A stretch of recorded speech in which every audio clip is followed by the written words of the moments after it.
Alright guys, so Fula with another video. Shout outs to the whole LGBC. So, in this video, man,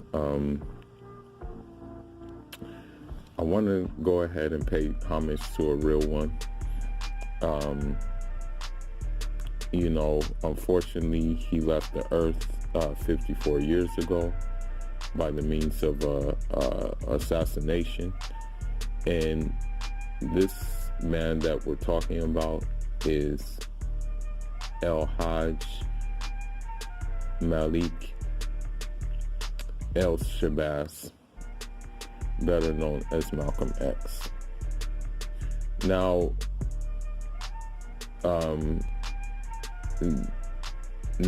with Malcolm X, I will say that, I actually, when you read his words, they're like really powerful. I think a while back I read the autobiography of Malcolm X, and that's what kind of like introduced me to him and things like that. And I'm not gonna lie, Malcolm X, he kind of like put me on like basically Harlem, New York, because he, when he was Detroit Red, that's where he was doing a lot of his work. And then even when he was Malcolm X, he still laid the groundwork there too.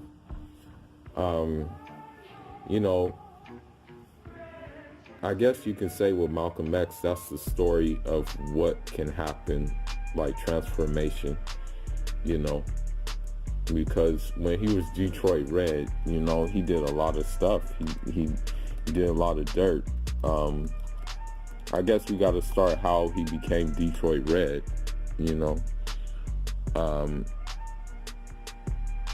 The thing is, Malcolm X, he was born in on May 19th, 1925. He was born in Omaha, Nebraska. The thing is about him is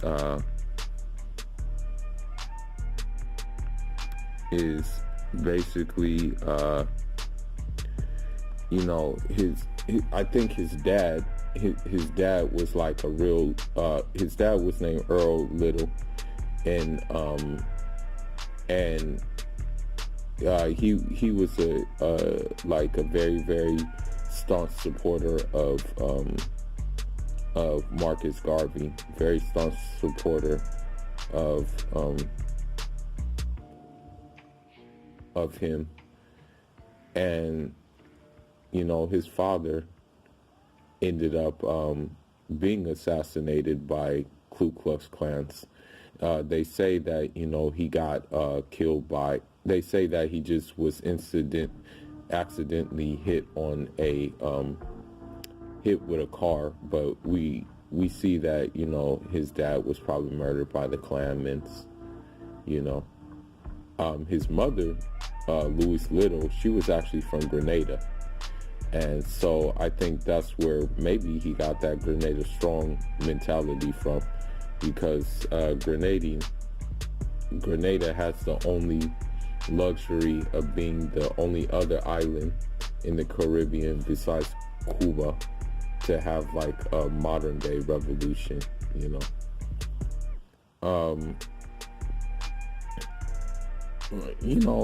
he just went through the ropes, man. It's sad to it's sad, how what he went through as a youngin, because his mom, I guess the murder of the father just like kind of like left her damaged goods, and the father was the breadwinner, at the time. So with the father being the breadwinner, that just made things very harder. So what happened is, she had to go to an insane asylum, and you know, basically Malcolm was put through the system. You know, he was put through the system. You know, the foster homes, you know, group homes and the like thereof. He was very smart already. You know, he was already a smart kid. You know, what happened was, you know, what happened is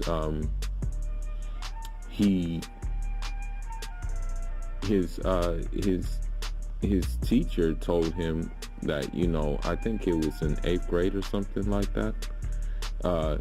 His teacher told him that he should become a carpenter because he, instead of a lawyer, you know. And so with that being said, you know, he just said, forget school, you know, and he just got into trouble, you know, in Michigan, and he was placed in a juvenile home there, and then he moved to Boston to live with a half sister, basically. And you know, that's where he like kind of became that's where he changed to Detroit Red. You know, that's when he like did petty things like you know, he did hustling, you know, drug dealing, like, and that's where he put down roots in Harlem, basically. And so he got caught for a robbery, and he did a little stint in prison in 1946, and that stint lasted for about I want to say that it lasted, let me see here,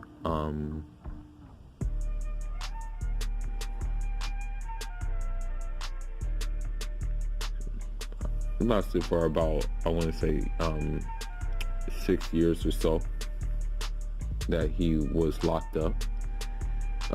In the prison, that's when he found you know, the Nation of Islam, and the guy who really kind of put him onto that was Reginald. You know, there was a guy in prison named Reginald who put him on the Nation of Islam. You know, it kind of changed his outlook, man. You know, what he did because of that, it kind of just like created a zeal. All he did was like pretty much like in prison, he would read like 15 hours a day. I mean, even in prison, he memorized the dictionary, you know. He did debate classes and stuff like that. You know, he built, like, led the Nation of Islam and stuff like that. And you know, he was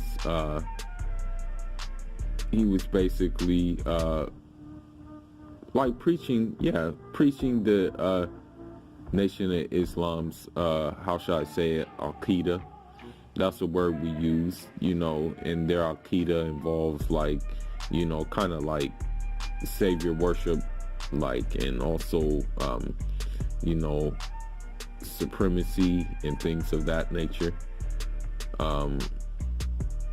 And you know, he was charismatic, he was passionate, he you know, he advocated for more like militant things to take place, you know. That's what he advocated for, you know, for blacks to have rights in the country, you know. That's what he did, you know. So the thing is, what happened is, you know, he valued Elijah Muhammad very much. I mean, he was very loyal to the leader of Nation of Islam, uh he was so loyal to him that, like, people, if he heard slander about him, he would be like in an uproar basically about the slander. Like he wouldn't accept the slander. And so that's why he kind of like just disliked hearing bad things about his leader. But the thing is what happened is, Elijah Muhammad, this is the guy who claimed that he was divine, basically, like there was a divineness to him. This guy was like fathering illegitimate kids. Like he fathered 6 illegitimate kids. So with that being said, it's like, and Malcolm X found out about it, basically. And so what happened after that is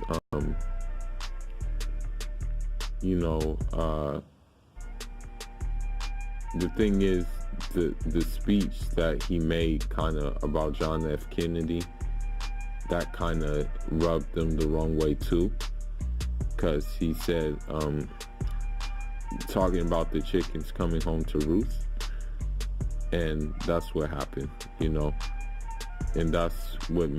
that was like the last straw, and after that, in 1964, what happened is, I think a guy approached him and asked him about like the regular Islamic views, not the Nation of Islamic views. And so what happened is that, Malcolm X, he did Hadj, he did pilgrimage to Mecca, and what that did is it kind of opened his eyes to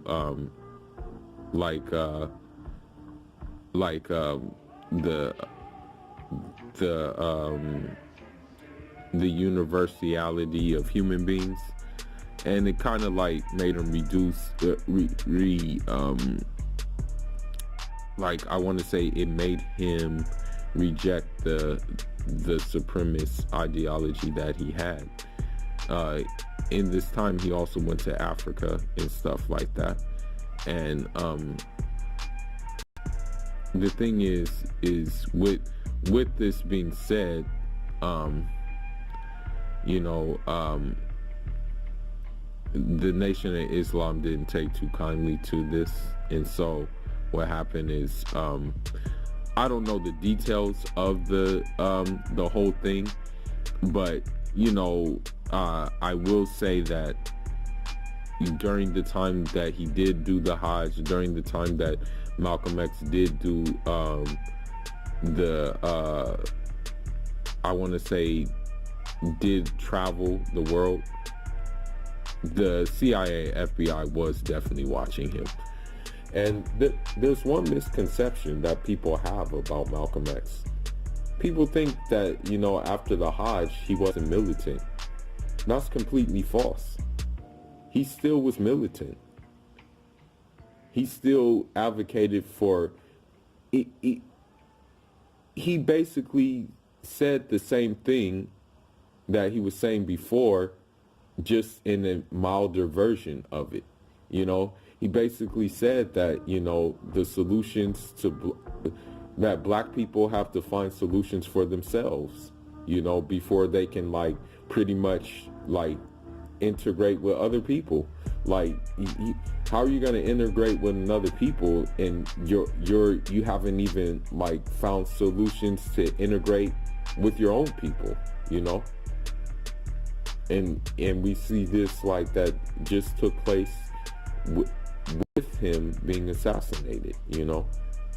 I have a feeling, my personal thing, I'm not a conspiracy theorist, but I just have a feeling that, CIA, FBI has its fingerprints written all over this, because of the simple fact that, CIA, they kill a lot of people. They kill a lot of people who can possibly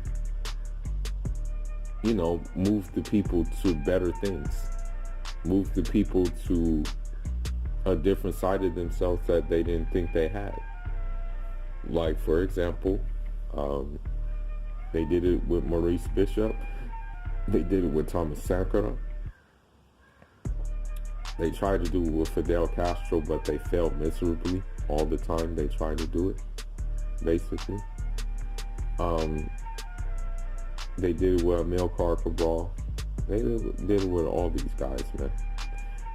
They did it with Hugo Chavez more recently. What I will say too is that, Malcolm X, I want to say he was an internationalist, because you see him with pictures with Fidel Castro. You see him with pictures with Babu Abdul Rahman. And, I don't know how those meetings went with those guys, but the fact that he was with them shows that he had more leanings towards a system that was not really in the favor of the order of the day, Yeah, I mean, you have to understand why he doesn't have a holiday, and that's just what it is. Off to the next one. Enjoy.